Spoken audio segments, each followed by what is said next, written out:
महाराज आप? यदि दंड का भागीदार बनना ही है तो मैं उसे स्वयं महादेव के हाथों से स्वीकार करूंगा।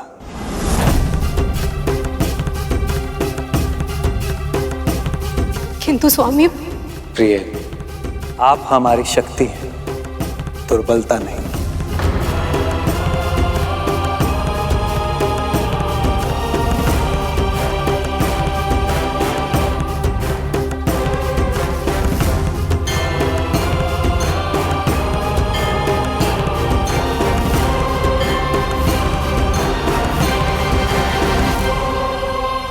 पता नहीं क्या छुपा है भविष्य के गर्भ में।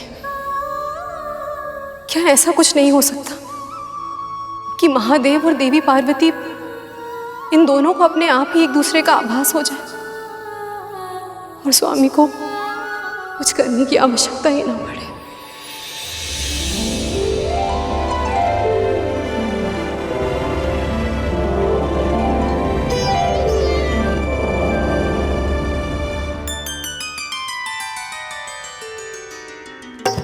करचरण कृतं वाकायजं कर्मजं वा श्रवणनयनजं वा मानसं वापराधं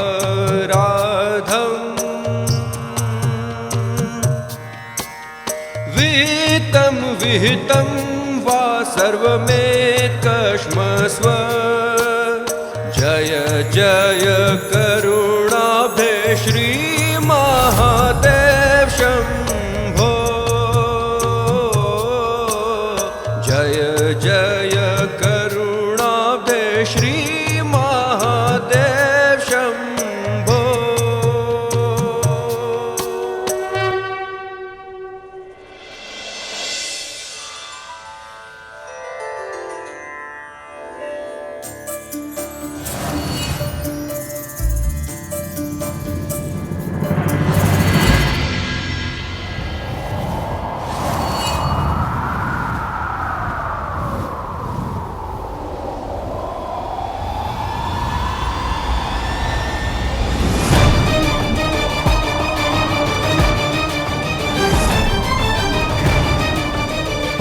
अपने शक्ति का प्रयोग करिए कामदेव।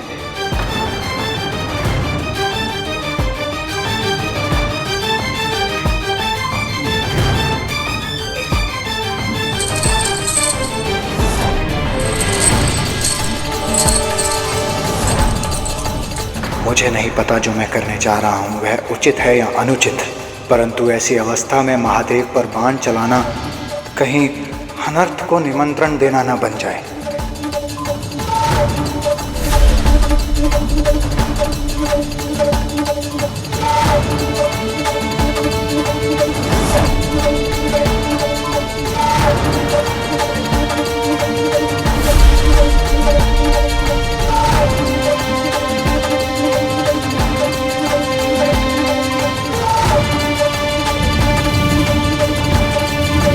अचानक इतनी हवा कैसे चलने लगी?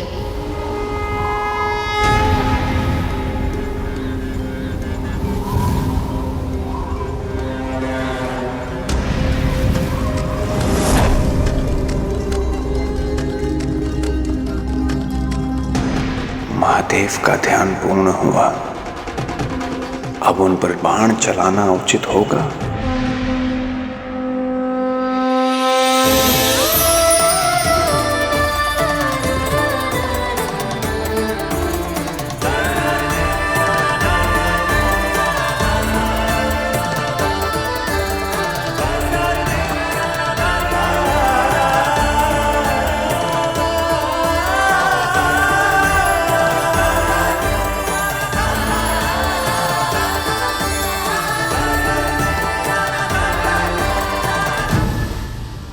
ये क्या, महादेव और माता ने एक दूसरे को देख लिया है, फिर भी ऐसे खड़े हैं जैसे एक दूसरे को जानते ही नहीं। लगता है प्रभु पर अभी बाण चलाना ही होगा, अन्यथा ये अवसर हाथ से निकल जाएगा।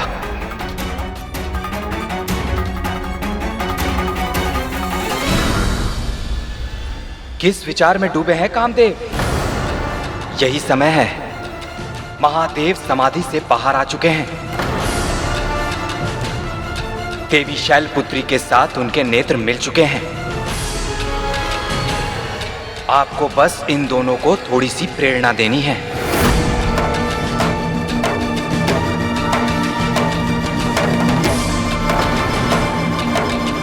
देवराज, ऐसे कैसे बाण चला सकता हूं मैं महादेव पर? स्वयं माता पार्वती ने और महादेव ने एक दूसरे को देख लिया है। अब मेरी प्रेरणा और इस बाण की कोई आवश्यकता नहीं। ये दोनों एक दूसरे को देख अवश्य लिए हैं, पर ध्यान से देखिए कामदेव, इनके हृदय गति में कोई परिवर्तन नहीं है। मन में कोई प्रेम का भाव नहीं है, आंखों में कोई पहचान नहीं है। आपके प्रेरणा के बिना ये अवसर भी व्यर्थ हो जाएगा कामदेव।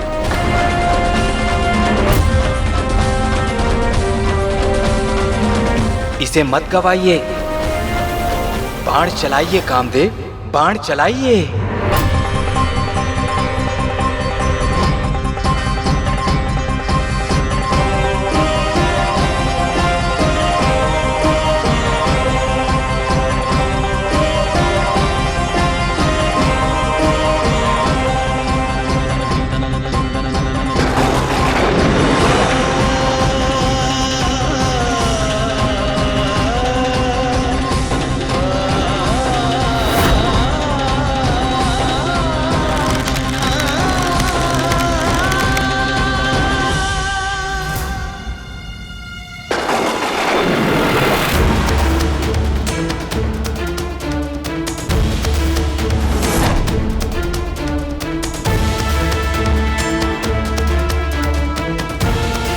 ये अवसर मत गवाइए।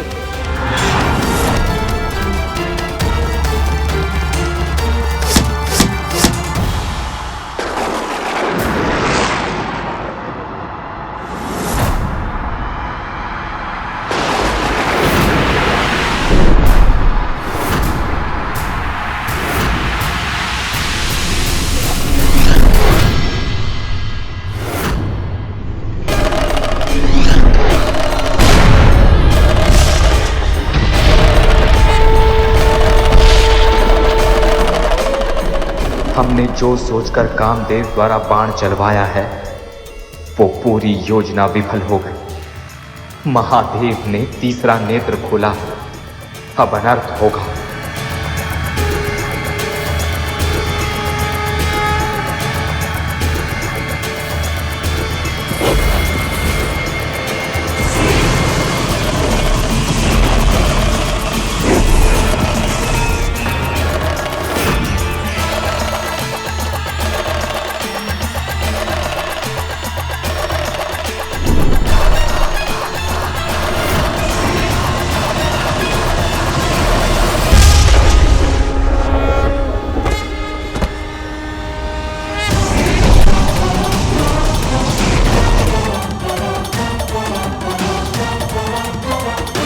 मन में विचित्र सी अशांति है। ऐसा प्रतीत हो रहा है जैसे कोई बहुत बड़ा अनिष्ट होने वाला है। जब तक हम आपके साथ हैं, तब तक कोई अनिष्ट नहीं हो सकता।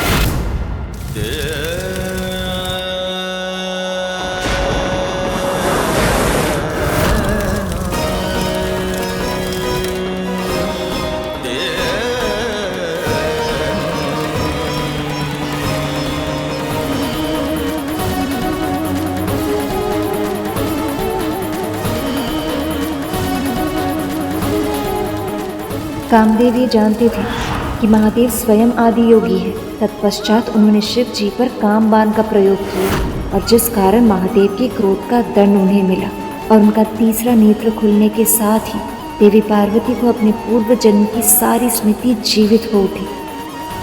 आप मेरे जीवन के अभिन्न अंग है महादेव। मैं आपको अपना पति परमेश्वर मान चुकी हूँ महादेव। क्या आप भी मुझे अपनी अर्धांगिनी के रूप में स्वीकार करेंगे? यदि आपकी यही इच्छा है तो ऐसा ही होगा।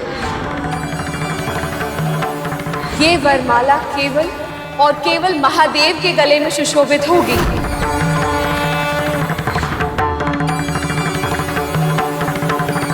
तुम्हारे पति को मैंने स्वयं धर्म की अवहेलना करने के कारण इस यज्ञ से बहिष्कृत किया है। जिन प्रजापति ने शिव का अपमान किया है, उनकी दी हुई ये देह एक श्राप है, और इस श्राप के साथ मैं शिव की अर्धांगिनी बनने का सौभाग्य ग्रहण नहीं कर सकती।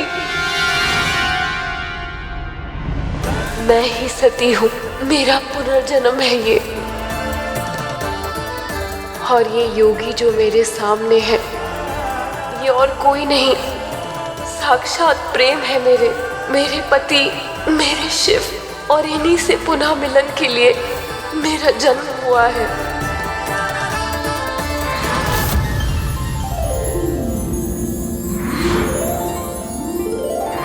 आपकी पुत्री श्याम वर्ण की है, इसलिए इन्हें काली के नाम से पुकारा जाएगा।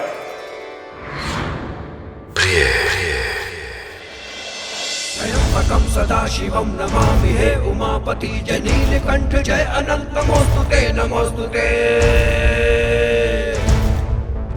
हो भोलेनाथ भक्तों के हो कष्ट से निवारते, ये सृष्टि सारी संकटों से शिव ही है उबारते। ओम नमः शिवाय, ओम नमः शिवाय। ये वो क्षण था जब महादेव को पार्वती में अपनी अर्धांगिनी आदि शक्ति सती का आभास हुआ, और इस आभास के साथ ही उन्हें वो क्षण भी स्मरण हो उठे जिसके कारण सती उनसे दूर हुई। नियम अनुसार बिना बुलाए कहीं जाना नहीं चाहिए। इसीलिए मैं आपके साथ जाने के लिए हठ नहीं करूंगी। आप मुझे भी मत रोकिए।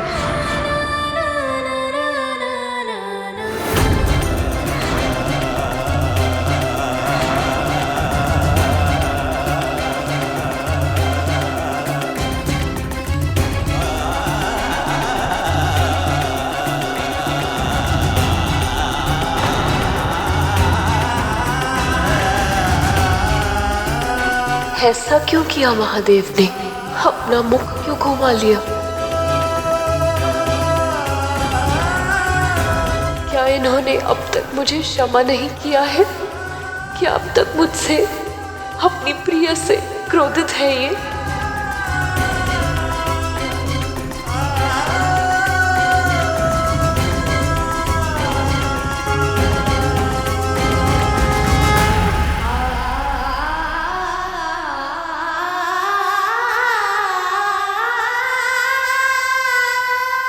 अब सभी देवता असमंजस में थे कि कामदेवी की पत्नी रति के विरोध करने पर भी सभी ने कामदेव को महादेव पर बाण चलाने पर विवश किया। अब वो उसे क्या उत्तर देंगे? शिव शक्ति को एक करने के लिए कामदेव को भस्म होना पड़ा। क्या महादेव के मुख फेर लेने से उनके प्राणों का बलिदान व्यर्थ हो जाएगा? ये क्या? अब तो ये दोनों एक दूसरे को पहचान रहे हैं, फिर भी इनका मिलन क्यों नहीं हो रहा है? क्या हो रहा है यहाँ? और कहाँ है मेरे पति? मेरे मन में ना जाने कैसे कैसे विचार आ रहे हैं। देवराज, कुछ तो कहिए।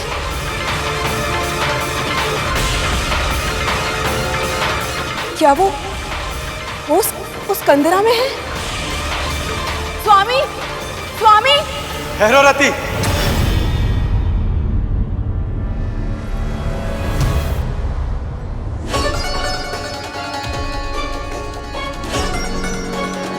माँ लक्ष्मी,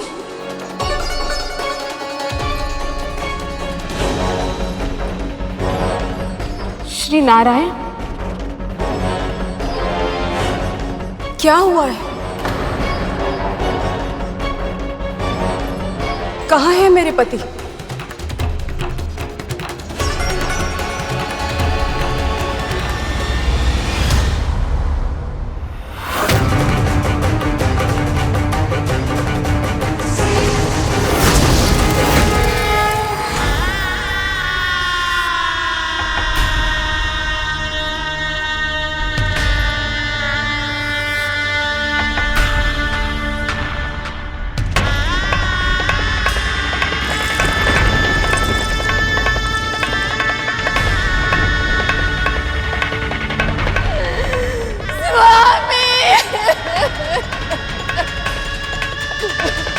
यदि महादेव पर अपने काम बाण का प्रयोग करके ये अपने कर्तव्य का पालन नहीं करेंगे तो स्वयं मैं इनके लिए संकट बन जाऊंगा।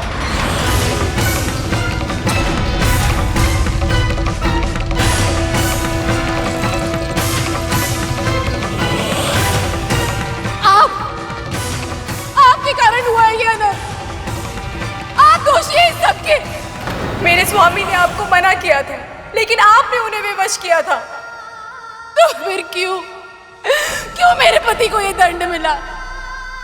मौन क्यों है आप सब? ब्रह्मदेव, आप तो कुछ कहिए। जिस वर के कारण हम सबका जीवन श्राप बन गया है, वो वरदान आप ही ने दिया था ना तारकासुर को।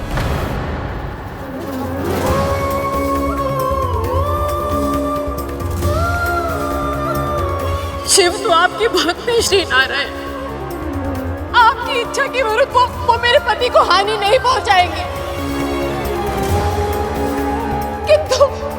किंतु मेरे पति वो तो भस्म हो गए।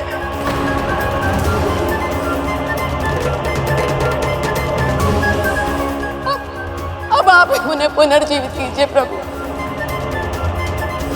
उन्हें पुनर्जीवित कीजिए प्रभु।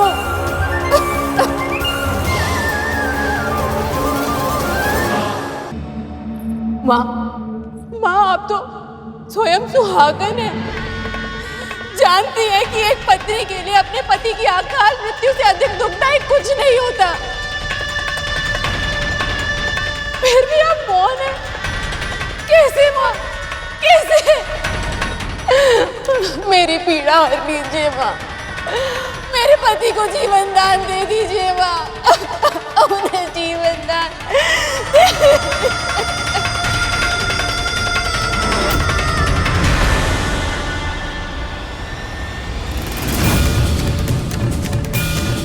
नहीं प्रिय, जिस पल की प्रतीक्षा थी वो निकट है।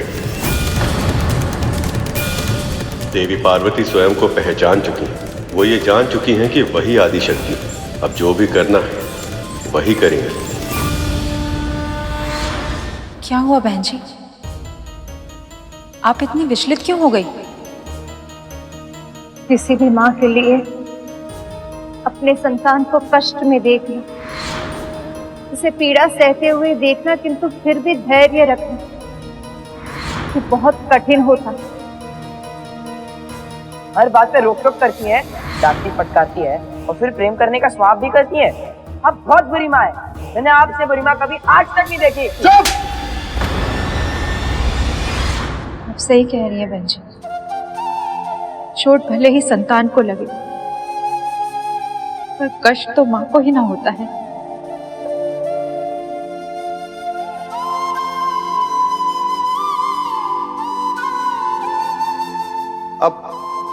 आप कथा बहुत अच्छी सुनाती है बहन जी, भगवती की कृपा से।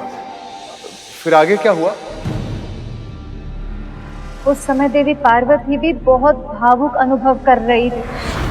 महादेव ने उन्हें देखने के बाद जो प्रतिक्रिया दी, उससे उनका हृदय टूट सा गया था। किंतु एक माँ चाहे कितने भी कष्ट में क्यों ना, जब वो अपने संतान का दुख देखती है, वो अपने सारे कष्ट भूल जाते हैं। देवी पार्वती के साथ भी ऐसा ही कुछ हुआ।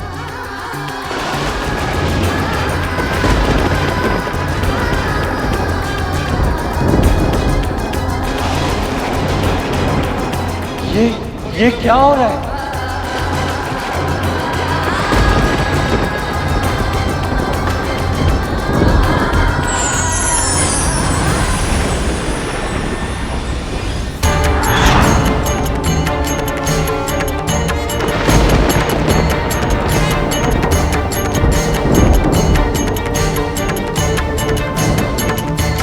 हे माता आदिशक्ति,